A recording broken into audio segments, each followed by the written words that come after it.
తెలంగాణ కాంగ్రెస్లో మరో ఇద్దరు ముఖ్య నేతల మధ్య వివాదం తెరపైకి వచ్చాయి. ఆ ఇద్దరు నేతలు కూడా క్యాబినెట్లో మంత్రులుగా ఉన్నారు.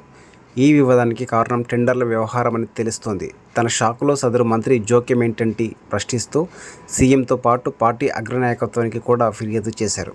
దీంతో గత కొద్ది రోజులుగా క్యాబినెట్లో చోటు చేసుకుంటున్న పరిణామాలు రాజకీయాల్లో హాట్ టాపిక్గా మారాయి. అయితే ఇటీవలనే మంత్రులు పొన్నం, అట్లూరి లక్ష్మణ్ వ్యవహారం అత్యంత హాట్ టాపిక్గా మారిన సంగతి తెలిసిందే. దీంతో మంత్రి పొన్నం వెనక్కి తగ్గి క్షమాపణలు కూడా చెప్పడంతో విషయం సద్దుమణిగింది. అయితే తాజాగా మంత్రి పొంగులేటిపై మరో మంత్రి కొండా సురేఖ ఫిర్యాదు చేసినట్లు తెలిసింది. అయితే ఆలయ టెండర్ల విషయం వీరిద్దరి మధ్య వివాదాలకు ప్రధాన కారణమైనట్టుగా తెలుస్తుంది. వరంగల్ జిల్లా ఇన్ఛార్జ్ మంత్రిగా పొంగులేటి శ్రీనివాసరెడ్డి ఉన్న సంగతి తెలిసిందే. ఇదే జిల్లా నుంచి మంత్రిగా కొండా సురేఖ ఉన్నారు.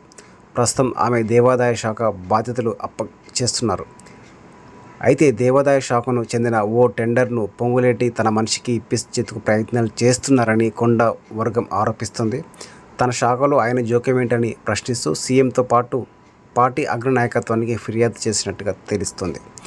మరోవైపు కొండ మురళి కూడా మంత్రి పొంగులేటి తీరుపై అసంతృప్తిని వ్యక్తం చేశారు.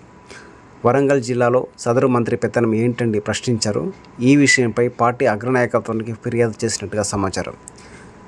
గత కొద్ది కాలంగా మేడారం అభివృద్ధి పనులపై సీఎం రేవంత్ రెడ్డి దృష్టి పెట్టారు. మేడారం సమ్మక్క సారలమ్మ గద్దెను పునరుద్ధరించుకు దిశగా మాస్టర్ ప్లాన్ను కూడా రూపొందించారు.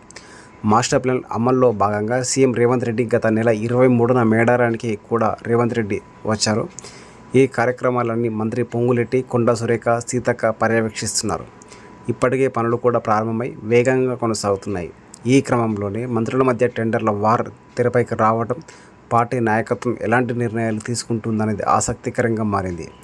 ఈ వివాదంపై మంత్రి కొండా వైపు నుంచి కానీ, మంత్రి పొంగులేటి వైపు నుంచి కానీ అధికారికంగా ఎలాంటి స్పందన రాలేదు.